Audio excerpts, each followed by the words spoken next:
Hey everyone, I'm Chris Oos. I'm Isaiah Aos, and this is the Aos-to-Aos podcast. We've got an exciting show for you today. We're going to be talking about how to start a business and some of the different things and to watch out for and the different things to do. Hope you enjoy the content. Hope you enjoy the episode.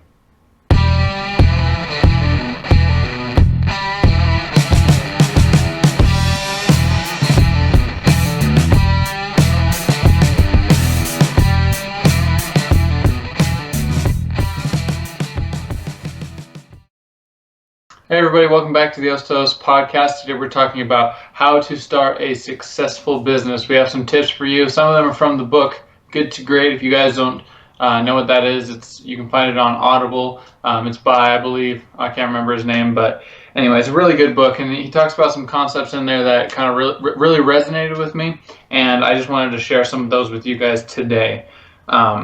Starting off with the first one here, we have who, then what. So basically, who are we going to bring onto the team? Then what are we going to do? There's a lot of really good examples in the book of that, but I'll just kind of skip over those and just talk more about the concept in general. So what you want to do is you want to make sure you have the right people on the team who are highly motivated, highly,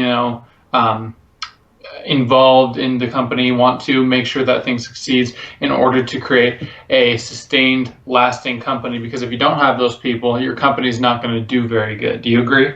Absolutely. I think one of the other things to mention here is to have someone that you get along with, someone that's got a like personality. And I mean, even saying that, I mean that's you have to have a like personality, but not too much alike. You don't want two of the same people, trying to make decisions for the company, because that makes it hard as well. But you need people that have the same vision and that are able to get along with each other, that like are open-minded, things like that. Looking at us, we have a like mind for this podcast, so it makes it a lot easier when we're making creative decisions and making decisions in which way we want the channel and the company to go. So that's the kind of same thing when you're looking at a business with somebody else that maybe might not be in your family. You need to make sure you have the same vision. Yeah, for sure. And also, I mean, just make sure you don't have a bunch of yes people around you. If you have a bunch of yes people, it's, you're not going to take the company in the right place. If you're like, hey, I want to do this, and everyone's like, yes, sir, yes, sir, yes, sir, you're going to have, trouble, because your vision might not be the right one all the time. So if you have people, when you're like, hey, I want to do this, and they're like, how are we going to do that? What about this? What are we going to do with this? Different things that they might come to you about, you might have a better time managing and developing the company into a successful one, not just a good one, but a great one. Absolutely. It's one of those things that, I know personally, I like to be questioned. It's not that I think that I'm wrong all the time. I mean, sometimes I am, but I like to be questioned so that I know I'm heading in the right decision or right direction.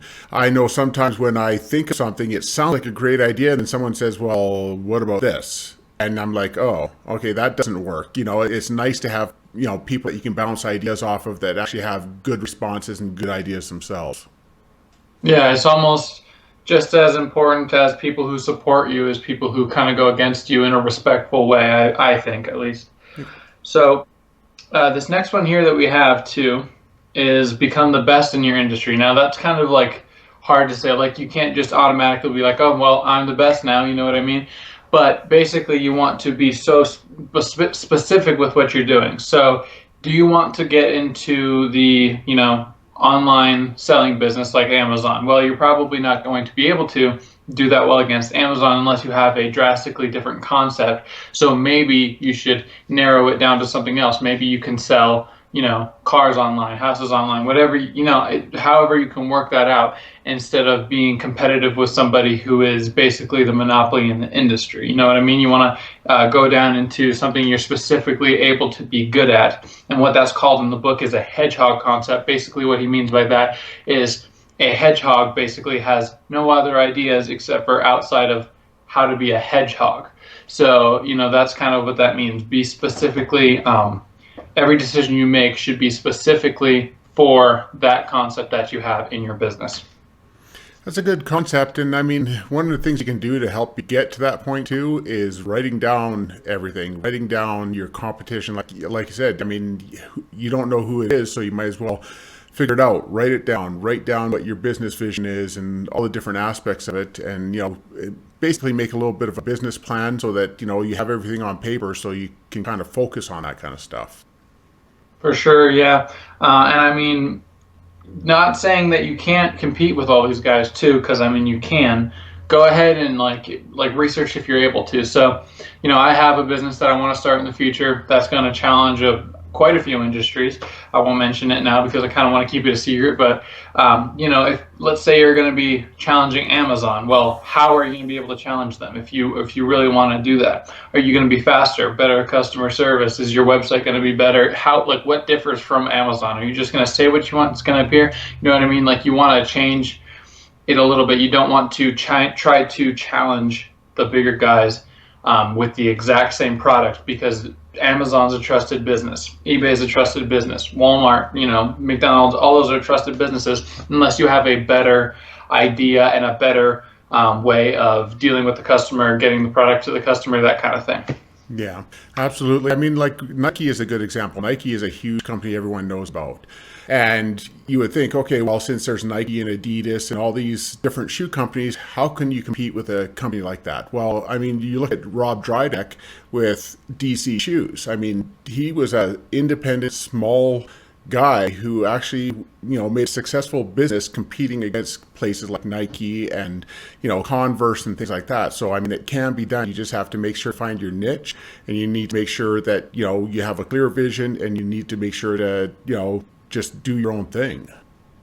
Yeah, and I mean, because if you were able to make a shoe that's like twice as durable and half the price of a Nike shoe, people are going to at least try out your shoe. At least some people, and the word will spread and things like that. So that's a good idea. That's a good example. So we have stay within that concept, but also stay within the boundaries. So you want to make sure to stay within your concept. That we already talked about that, but within like the concept, it's so easy, at least these days, to want to expand with technology. So, you want to create the app, you want to create the website, you want to create all these things because that's what we think we need these days, but not if your business doesn't call for it. So if you're an online business, create an app, create a website, right? If you're a lawn mowing business, is that really necessary? If it is, do it. If it's not, don't do it. You know what I mean? If if you want to create a, local pool, you know what I mean? Do you really need a website? You might need a Facebook page. You probably don't need an app, but you can kind of work with that in your industry and see what you need in the technology sector. Do you need, to have 5,000 tablets doing all sorts of different things? Probably not. You know what I mean? In some industries. So you want to make sure to stay within your technology bounds to make sure you're not expanding too fast into it. Absolutely. I mean, I think that's one of the things that everyone gets caught up in, like you hear all the commercials, if you own a business, you need to have a website, you need people to be able to find you. And I mean, I think on one side of it, that's probably true for a lot of businesses. But like you say, with a lawn mowing business, you might not need a website. You might want to have a, page on your Facebook or something like that where people can find you. But, you need to really take a look at each of those individual situations and figure out what actually is needed for your business to become visible. It used to be, you put an ad in the Yellow Pages and that's how people found you. Nowadays, I mean, everything is all digital. So, I mean, the internet's become our Yellow Pages. So you have to have some kind of presence there, but you just need to decide what you really need. I mean, to get people to your website, you actually have to optimize it. You actually have to drive traffic and make it rank in Google. If you can't do all those things, if you don't have the know-how, maybe that's not the best thing. Maybe a Facebook page where you can, just put a link on your own personal page and share links to your friends and have them share to their friends might be a better way to, go about things. Yeah, and also if it doesn't hurt to have a website like a restaurant maybe, but you're just starting out, you can wait a little bit for the website because it might take away from you, developing your menu, getting people to come in, foot traffic, things like that, trying to figure out what you're going to do in your specific restaurant. It might take away from that if you're so focused on the technology as well. So another thing that they mentioned in the book was walk, jog, run. So if you're especially in technology, you want to walk, maybe you want a website, just kind of find out who you might want to go with. jog, you might ask somebody to develop a website for you, and then run the website, be pretty active on it, try to get it onto Google, things like that. You want to start slowly if you're going to do stuff like that, if it's really something you need in your industry. Absolutely. That's good advice. So the next one I have here is build systems that run businesses and then manage the systems. So they mentioned this in Good to Great too. You want systems, but it was also part of the E-Myth mentality as well. If you guys don't know what the E-Myth is, do we have a link down below? No, but we'll make sure there is one. Okay, so we'll make sure there's a link down below to that one, and then hopefully we'll try to get Good to Great down there. I don't know if we're going to be able to, but we'll see if we can do that. But anyway, so as part of the E-Myth mentality, if you guys don't know what it is, it's basically about how small businesses fail. And also you can use these practices in big businesses. This is how big businesses succeed and most small businesses fail, is they don't have the proper systems in place. So you want to make sure you have systems in place so that you're able to, basically if you can't be there, let's say, because there's always going to be problems in your life. If there's an accident in the family, you need to be gone for a month. Is your business going to succeed because you have good systems in place and your employees know what to do, your managers know what to do, your executives know what to do if you're a bigger business? Is your business going to be okay, or are you the only reason why your business is goodness gracious. Are you the only reason your business is succeeding? Sorry about that.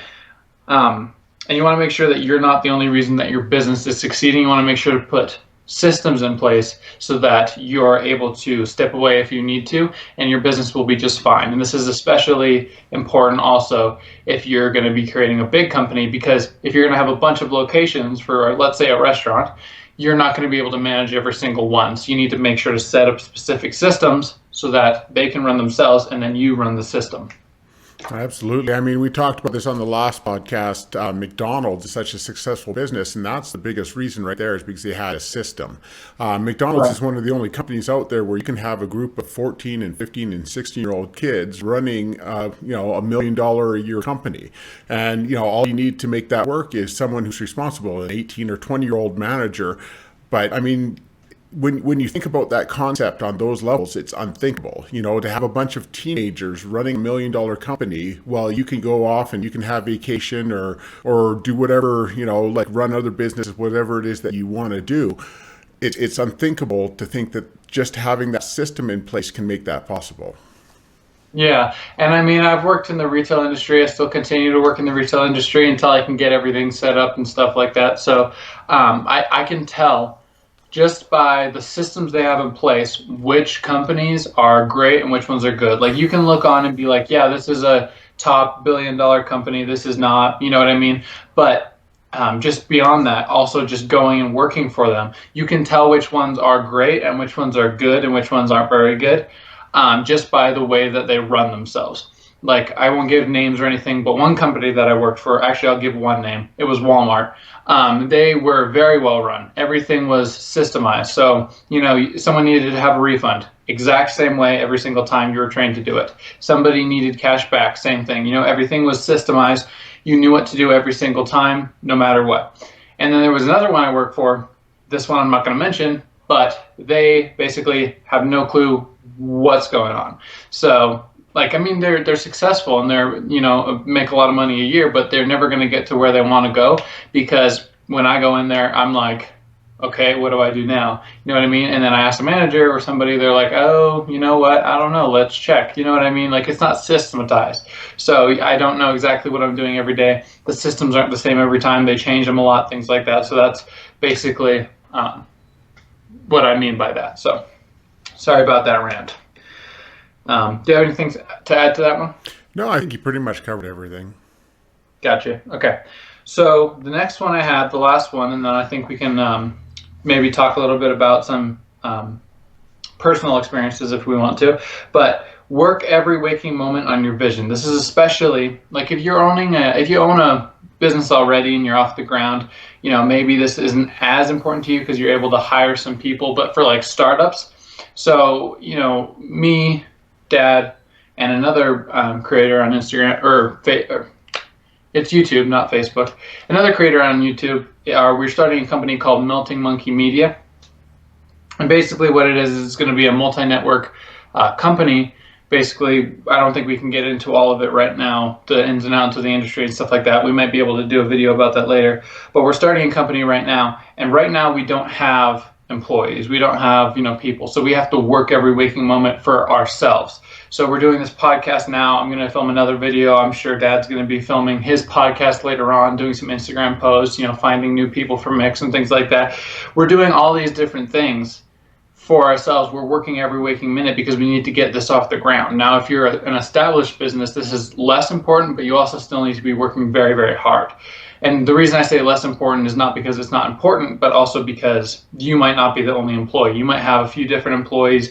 You can work on, the books while they work on, the customer side, and somebody might be doing marketing. So it's not as, hard and not as like you're not grinding every waking moment. But for us in the startup phase, we're grinding every waking moment. We're trying to make this thing, a reality, and we're just trying to get it off the ground. But, as of right now, we just have to work and grind and just just do it. You know what I mean? Absolutely. And I mean, the tough thing about getting business off the ground too is sometimes you feel like you're pulled in so many different ways. It would be a lot easier with employees if you could delegate. And that's kind of the idea behind us forming a media company, is so that we can help each other with these things and, kind of consolidate some of the things. But, at the same time, there's still so much that we have to do on our own. And, you'll start over here with sharing on Instagram, and then you're going to be over here editing videos. Then you're going to be, planning the next video. There's so many different aspects to it. And sometimes you just got to put your head down and just work at it. And hopefully at the end, you're going to see the benefit of it. But, that's another thing to bring up, is that, you just can't be afraid of failing. If you're afraid of failing, that's going to be your biggest deterrent. If you're worried that, okay, I'm never going to go anywhere, or, nobody's going to want to watch this, or nobody's going to want to come into my business or anything like that, that's going to be your first step in failing. So, you just have to get yourself past that and say, okay, I'm going to be successful. We're going to make it, and also be open to the idea that you might not make it in the way that you envision. You might make it in a different way. Somewhere along the path of starting your business, things might change, and all of a sudden you're heading on, like a little bit of an alternate path. And that might be where you're going to find your success. Yeah. And I mean, I'm going to say this too. Everybody's afraid of failure too, but it's the way that you take the failure and you don't let it affect you. So the difference between successful people and not successful people is the not successful people say, oh my God, failure, I'm leaving. You know what I mean? Or I'm scared, I'm stopping, or I'm going to step back, whatever it is. I'll do that later, whatever it is. Successful people say, oh my goodness, I'm afraid of failing. I'm going to work harder. I'm going to work on my business even harder than I was before. I'm going to grind even harder than I ever have, because I'm so afraid of failure that I'm going to work harder. That's the difference. It's not the fear. It's how you deal with the fear as well. One thing that helps me a lot is remembering that one day I'm going to die. Everyone's going to die. It's the only thing in life that's 100% going to happen to everybody. So, being afraid of death is just basically ridiculous, but just acknowledging the fact that you're going to die one day, helps you to work harder today. So I'm going to die one day. If this was my last day, what would I want to do? Would I really want to watch this TV show? Or would I want to get out there and grind? Would I want to be able to say at the end of my life, I gave it my all and I, didn't look back? So that's basically what helps me a lot in my work as an entrepreneur. Absolutely. I guess, I do a lot of the same things. I mean, obviously being older than you, I'm a little bit closer to, the end. So, I kind of, that's one of the things as you get older, you start feeling a little bit of desperation. You start worrying about those kind of things. And, it does make you work harder.